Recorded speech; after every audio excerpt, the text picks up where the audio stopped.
Bismillahirrahmanirrahim. Assalamualaikum warahmatullahi wabarakatuh. Selamat pagi dan salam sejahtera untuk kita semua.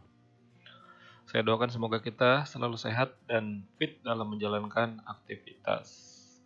Oke, maka dari itu, sebelum kita mulai, marilah kita berdoa kepada Tuhan Yang Maha Esa agar kegiatan kita bermanfaat dan selalu diberikan kesehatan serta kemudahan dalam melakukan aktivitas-aktivitas positif lainnya. Berdoa, silahkan.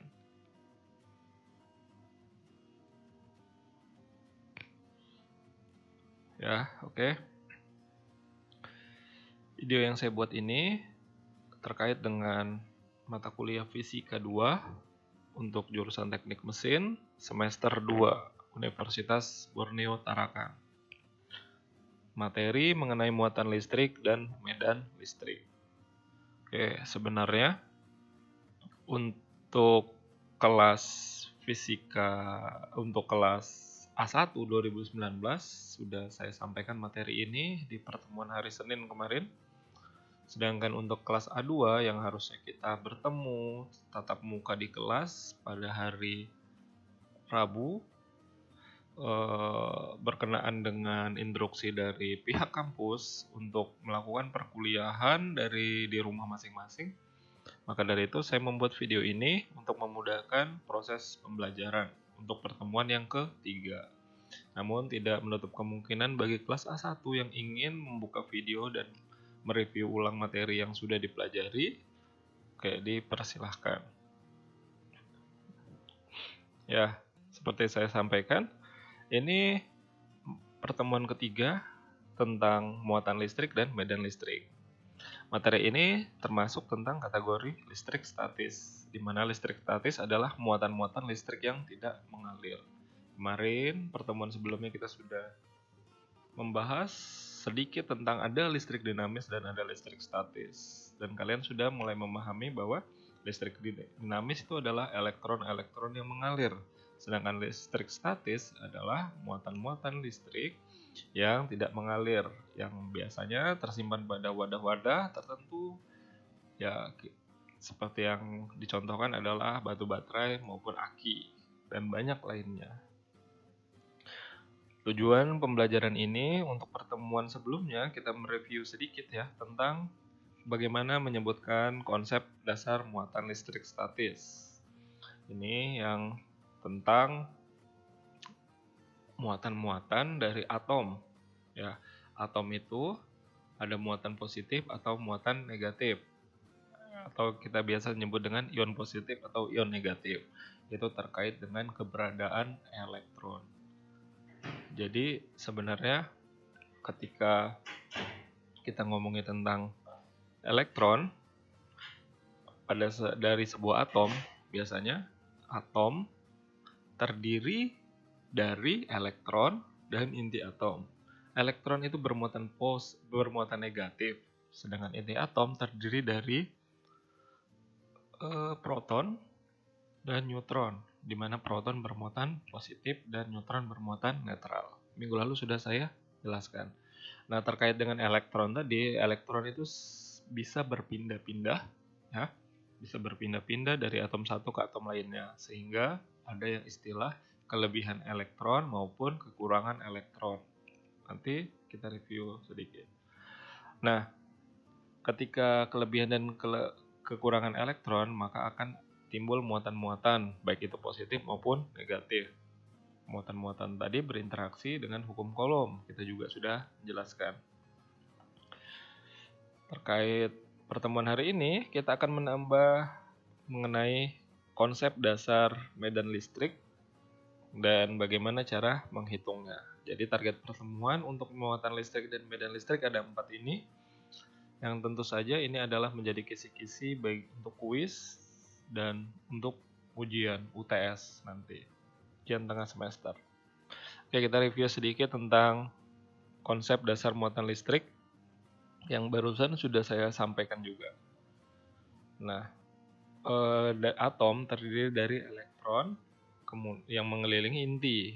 Inti itu terdiri dari proton dan neutron. Proton tadi bermuatan positif, sedangkan elektron bermuatan negatif. Neutron sendiri itu bermuatan netral. Kemudian, ketika ada kelebihan dan kekurangan elektron, maka ada istilah namanya ion, atom yang bermuatan listrik, baik yang bermuatan listrik positif atau yang disebut dengan kation, maupun yang bermuatan listrik negatif ataupun anion. Oke, materi minggu lalu. Nah, proses lepasnya elektron dari lintasan atom dan proses masuknya elektron liar ke dalam lintasan atom inilah awal mula munculnya arus listrik. Nah, tapi ketika kita ngomongin tentang listrik statis, maka kita fokus terhadap muatan-muatan listrik pada atom. Dimana, ini perhatikan yang warna biru, atom bermuatan positif itu jika atom kekurangan elektron, sedangkan atom bermuatan negatif jika atom kelebihan elektron. Sekali lagi, atom ketika dia kekurangan elektron, artinya dalam satu atom tersebut jumlah elektron yang mengitari inti itu sedikit, maka atau kekurangan elektron, maka dia bersifat atom bermuatan positif. Sebaliknya, jika atom kelebihan elektron, maka atom tersebut akan bermuatan negatif. Oke, saya harap ini diperhatikan karena ini sudah disampaikan minggu lalu. Ini adalah konsep dasar dari muatan-muatan pada atom. Nah, ketika muatan positif bertemu dengan muatan negatif, maka akan saling tarik-menarik. Bila sebaliknya, ketika sesama muatan positif dengan positif maupun negatif dengan negatif saling berdekatan, maka akan terjadinya saling tolak-menolak. Tarik-menarik atau tolak-menolak itu dalam bahasan fisika itu masuk kategori gaya, karena pengertian gaya sendiri adalah tarikan maupun dorongan. Nah, tarikan atau dorongan, tarik-menarik atau tolak-menolak dari muatan-muatan atom tadi menimbulkan yang namanya gaya tadi ya, yang dibahas ditemukan oleh ilmuwan bernama Coulomb yang dia menyebutkan dikenal dengan hukum Coulomb. Nah, interaksi antar muatan-muatan positif maupun negatif tadi ya, apakah itu tarik-menarik atau tolak-menolak, itu dipengaruhi oleh rumus F sama dengan K dikali Q1 dikali Q2 per R kuadrat. Saya ulangin, itu tertulis F sama dengan K dikali Q1 dikali Q2 per R kuadrat. Di mana besar gaya tarik-menarik atau tolak-menolak itu sebanding dengan besar muatan masing-masing, yaitu Q1 ataupun Q2, dan berbanding terbalik dengan kuadrat jaraknya. Kemudian dikali dengan konstanta. Di mana ya, ini konstanta tadi adalah ketetapan, perlu diingat 9 kali 10 pangkat 9 Newton meter kuadrat per Coulomb kuadrat. Ini selalu diingat karena ini akan muncul lagi di medan listrik. Tetapan 9 kali 10 pangkat 9. R adalah jarak ya, ini jarak antar muatan. Kemudian nilai Q yaitu adalah muatan, yang satuannya adalah Coulomb. Sekali lagi, Q adalah muatan, satuannya adalah Coulomb, dan F adalah gaya Coulomb. Gaya tarik-menarik atau tolak-menolak tadi yang satuannya adalah Newton. Gaya pada umumnya adalah satuannya adalah Newton. Maka gaya Coulomb juga satuannya adalah Newton. Oke, minggu lalu juga kita sudah membahas tentang contoh interaksi soal yang nomor 1 ini. Maka ketika kalian merasa kesulitan, kalian harus belajar lebih giat lagi ya, apalagi ketika kalian melakukan perkuliahan di rumah, artinya kalian harus memperbanyak kegiatan positif, baik itu berolahraga, beribadah, dan belajarnya juga harus ditingkatkan. Kemarin kita sudah mencoba latihan soal ini, dan ketika kalian mengalami kesulitan, sekali lagi saya bilang perbanyak latihan soal. Karena di sini yang ditanyakan adalah bagaimana mencari besar gaya listrik atau F tadi. Maka bagaimana cara proses matematisnya itu perlu kalian pelajari lagi. Dan saya ingatkan kembali untuk ada soal nomor 2 ini menjadikan tugas yang harus kalian kerjakan di folio bergaris. Sudahkah kalian mengerjakannya? Nah, nanti di medan listrik ada tambahan satu soal lagi untuk kalian kerjakan di folio bergaris itu yang akan dikumpul. Nanti dikumpulnya akan saya umumkan secara teknis bagaimana pengumpulannya. Oke. Nah, keterkaitan antar dua muatan tadi ternyata masih berefek, masih ada hubungannya dengan yang namanya medan listrik. Oke, kita masuk materi yang pertemuan ketiga tentang medan listrik. Ini singkat saja, dalam video ini menjelaskan secara singkat apa itu medan listrik. Nah, asal mulanya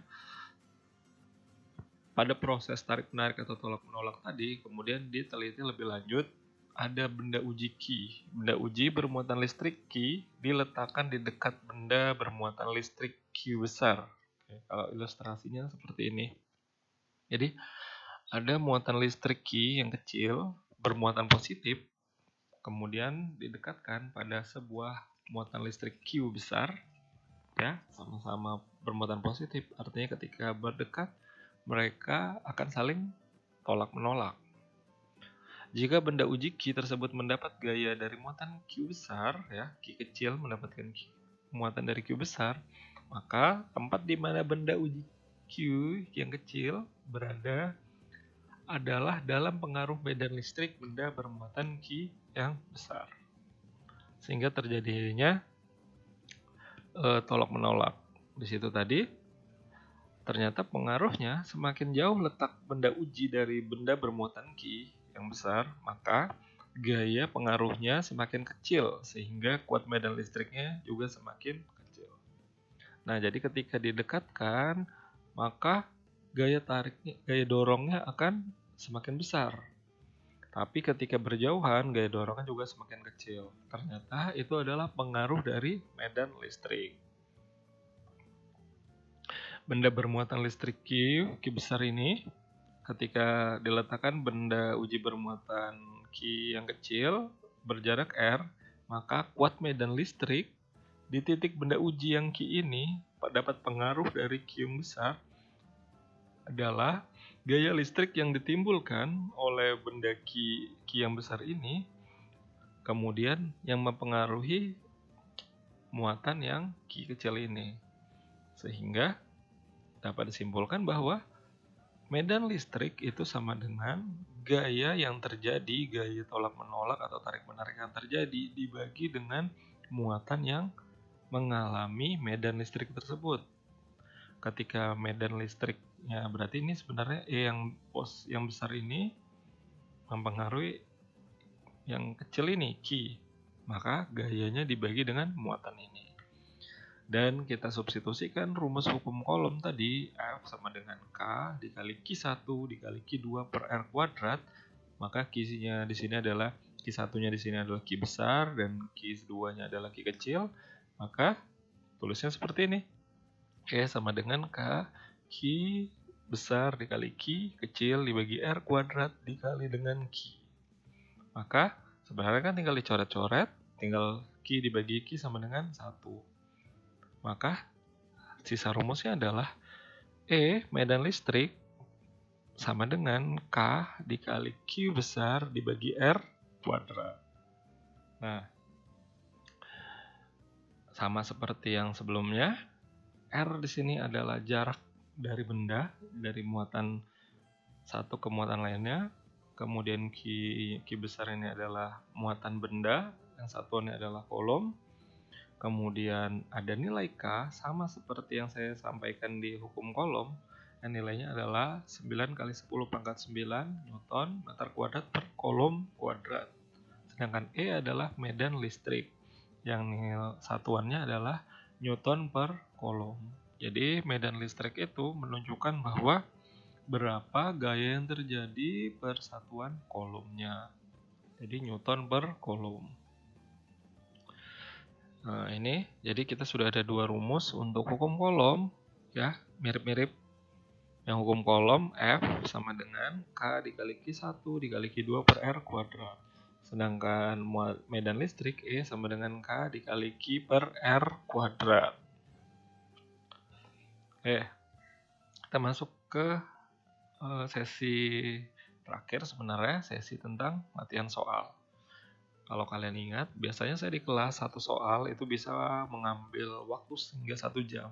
Karena saya mau menekankan kalian benar-benar bisa melakukan proses mulai dari menelaah soal, kemudian menggunakan rumus yang mana, dan terakhir adalah memasukkan dan proses matematika. Karena sebenarnya fisika itu mengaplikasikan matematika. Jadi kalau kalian merasa kesulitan mengerjakan soal-soal fisika, artinya kalian harus lebih mengasah lagi kemampuan operasi matematika. Ya, yang paling sederhana, perkalian, penjumlahan, pembagian, pengurangan. Oke, kita masuk ke ada di sini sebenarnya ada 2 soal. Ya, soal nomor 1 kita akan bahas dan soal nomor 2 akan dijadikan tugas. Sekali lagi, nomor 1 akan kita bahas dan soal nomor 2 akan kita jadikan tugas. Jadi tugas kalian nanti ada 2, yang hukum kolom nomor 2 dan tentang medan listrik yang nomor 2. Ditulis di kertas folio bergaris. Oke, nomor 1, berapa kuat medan listrik di titik A yang memiliki jarak sebesar 3 cm dari muatan yang bernilai 8 kali 10 pangkat min 9 kolom. Nah, di sini sudah jelas yang ditanyakan adalah kuat medannya. Nilainya E berarti. Nah, kita coba lihat perbedaannya dengan nomor 2. Nomor 2 soal kalian baca dan di situ yang ditentukan adalah berapa mikrokolom muatan X. Berapa mikrokolom muatan X. Itu artinya yang ditanyakan adalah berapa nilai Q-nya. Kan berbeda. Jadi artinya kalian harus mengasah bagaimana proses membalik-balikkan rumus supaya kalian atau bagaimana cara proses matematika ketika yang ditanyakan berbeda. Ya, tujuannya supaya kalian ketika mendapatkan soal kuis ataupun ujian kalian bisa menjawab dengan lancar. Artinya perbanyak latihan soal. Oke, kita fokus ke nomor 1. Berapa kuat medan listrik di titik A yang memiliki jarak sebesar 3 cm dari muatan yang bernilai 8 kali 10 pangkat min 9 kolom. Oke, saya harap ketika kalian melihat soal ini, kalian langsung pause video ini dan saya beri waktu sekitar 5 menit untuk menjawab apakah jawaban kalian sama dengan yang akan saya review. Sekali lagi, ketika kalian hanya melihat saja, wah ternyata seperti itu, gampang terasa. Yang lebih utama adalah kalian mencoba, mencoret-coret, kalian mengambil pulpen, kalian mengambil kertas, mencoret 5 menit kira-kira hasilnya seperti apa. Ya, silakan di pause, dikerjakan. Ya, ketika kalian sudah mengerjakan, kita coba ngelihat reviewnya seperti apa. Biasanya kan saya untuk diketahui saja ada sampai hampir 10 menit untuk mahasiswa yang maju. Artinya apa? Saya meminta kalian untuk maju, membiasakan diri, kalian mengerti sendiri, ya, tidak hanya mencontek, ya, tidak hanya melihat temannya, tapi paham dengan apa yang kalian kerjakan. Di sini diketahui yang paling pertama adalah jarak muatan ke benda lainnya itu adalah R sama dengan 3 cm. 3 cm di sini kita konversikan dalam satuan meter. Artinya 3 dibagi dengan 100. 3 dibagi 100 sama dengan 0,03. Nah, tipsnya mengerjakan soal seperti ini adalah kalian bentuk dalam bentuk eksponensial perpangkatan seperti ini. 3 kali 10 pangkat min 2. Nah, ini pangkat 0-nya 0,0 berarti pangkat minus 2. Kalau kalian masih bingung bagaimana ini, artinya kalian harus ekstra belajar bagaimana operasi matematika, ya. Kemudian nilai Q-nya tertulis di sini, 8 kali 10 pangkat min 9 kolom. Pak, kenapa di hukum kolom ada soal itu mikrokolom diubah ke kolom, itu kali 10 pangkat min 6. Kenapa ini min 9? Ya karena soalnya di situ mikrokolom ketika diubah berarti pangkat min 6. Tapi untuk soal ini sudah tertera nilai muatannya adalah 8 kali 10 pangkat min 9 kolom. Jadi tidak ada yang perlu dikonversi. Dan nomor selanjutnya adalah nilai K, yaitu adalah 9 kali 10 pangkat 9 Newton meter kuadrat per kolom kuadrat. Pak, di soal tidak ada. Kenapa di situ ada? Ya karena ini sudah tetapan. Sama seperti yang saya sampaikan di hukum kolom dan di medan listrik saya tambah kembali menyampaikan bahwa nilai K adalah tetapan yang nilainya tetap. 9 kali 10 pangkat 9. Sebuah konstanta yang wajib dimasukkan dalam proses pengerjaan soal ini. Maka yang ditanyakan adalah berapa kuat medan listrik. Yaitu nilainya adalah yang simbolnya adalah E, medan listrik. Rumusnya selalu diingat ya, E sama dengan K Q per R kuadrat. Ini rumusnya, E sama dengan K dikali Q per R kuadrat. Dimasukin angka-angkanya. Nilai K-nya 9 kali 10 pangkat 9 Newton meter kuadrat per kolom kuadrat. Kemudian dikali dengan nilai Q-nya 8 kali 10 pangkat min 9 kolom dibagi dengan 3 kali 10 pangkat min 2 meter. Nah, ingat di sini harus dikuadratkan. Maka ketika dikuadratkan, meternya juga ikut dalam satuan meter kuadrat. Nah, ketika kalian mendapatkan soal seperti ini, jangan langsung terburu-buru mengambil kalkulator. Usahakan kalian bisa mengerti konsep operasi matematika. Ketika kalian sudah ngerti, silakan menggunakan kalkulator untuk mempermudah prosesnya. Namun, bila kalian tahu operasi matematikanya, itu lebih mudah. Jadi tidak masalah menggunakan kalkulator. Jadi yang paling utama adalah kalian mengetahui bagaimana proses matematikanya. Nah, tips saya untuk mengerjakan soal seperti ini adalah kalian kerjakan dulu yang pangkatnya. Jadi tinggal lihat nanti coret-coretnya seperti apa. 3 kali 10 pangkat min 2 dikuadratkan. Artinya 3 dikuadratkan sama dengan 9. Nah, 10 pangkat min 2 dikuadratkan berarti artinya 0,01 dikuadratkan. Jadi 0-nya nambah 2 lagi. 0,0001. Artinya ada 4 0. Artinya kalau dibuat perpangkatan kali 10 pangkat min 4.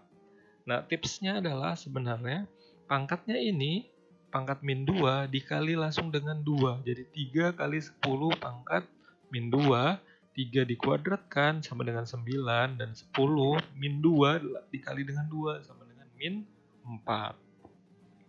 Ya, ini.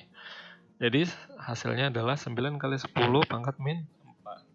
Selanjutnya seperti apa? Sekali lagi, jangan langsung buru-buru mengambil kalkulator untuk kali ini. Nah, kalian lihat yang mana bisa dicoret atau yang mudah dihitung duluan. Nah, di sini kita lihat tipsnya adalah kita mencoret angka yang sama. Perkaranya dibagi 9 dibagi 9 sama dengan 1. Sekali lagi ketika kalian ngomong 9 bagi 9 habis, Pak. Ya, habis kemana? Kalau habis berarti 0. Kalau 0 dikalikan semua artinya hasil akhirnya adalah 0. Namun di sini 9 dibagi 9 adalah 1. Ya. Kemudian pangkat 10 pangkat 9 dibagi dengan 10 pangkat min 4. Nah, seperti yang kita sudah pelajarin di hukum kolom, Untuk operasi matematika seperti ini ketika pembagian pangkatnya dikurangi. Artinya di sini 9 dikurangin min 4. 9 dikurangin min 4 sama dengan berarti 9 ditambah 4 yaitu 13. Pak, kenapa gitu, Pak? Nah, itu berarti kalian harus menggali lagi matematika kalian, ya. Menggali lagi matematika kalian karena ini harusnya sudah dipelajari di mungkin SD maupun SMP. Hasilnya adalah 9 bagi 9 sama dengan 1 kali 10 pangkat. Nah, ini 9 dikurangin min 4. Jawabannya 13. Ini juga satuannya dicoret nih, ada meter kuadrat, ini meter kuadrat. Tinggal Newton per kolom kuadrat dikali dengan 8 kali 10 pangkat min 9 kolom. Nah, selanjutnya seperti apa? Tinggal kita kali. Ini perkalian di depannya tinggal dikali. 1 dikali 8 sama dengan 8. Pangkatnya 13 karena kalau dibagi tadi dikurangin, sebaliknya ketika dikali dia akan dijumlahkan. 13 ditambah min 9, artinya 13 dikurang 9. Jadi jawabannya adalah 1 dikali 8 sama dengan 8 dan 10 pangkat 13. 13 ditambah min 9 sama dengan 4. Jadi jawabannya 8 kali 10 pangkat 4 Newton per kolom. Ini satuannya, C-nya dicoret, ya, tinggal C di bawahnya. Jadi jawabannya adalah 8 kali 10 pangkat 4 Newton per kolom. Nah, kalau lebih sederhanakan lagi, artinya 10 pangkat 4 itu adalah 10.000. 8 dikali 10.000 sama dengan 80.000. Jadi jawabannya kuat medan listrik di titik A yang dipengaruhi oleh muatan tersebut bernilai 80.000 Newton per kolom. Silakan perhatikan baik-baik. Ketika kalian mendapatkan video ini, mudahnya kalian bisa mempause, menghentikan sejenak, atau mendengarkan ulang bagaimana cara pengerjaannya. Dan harapannya kalian coba nyoret-nyoret sendiri. Nah, tips saya ketika belajar, ketika kalian sudah mendapatkan angka seperti ini, coba kalian mencari dengan soal yang sama, kalian coba mencari R kuadratnya, atau Q-nya, atau nilai K-nya. Apakah ketika dibolak-balik angkanya sesuai dengan yang tertera pada soal. Artinya kalian belajar operasi matematika. Oke, ini selesai. Ingat, banyak belajar, kemudian yang paling penting adalah bagaimana operasi matematikanya bisa atau tidak. Jangan lupa tadi juga ada medan listrik, soal nomor 2 itu dijadikan PR.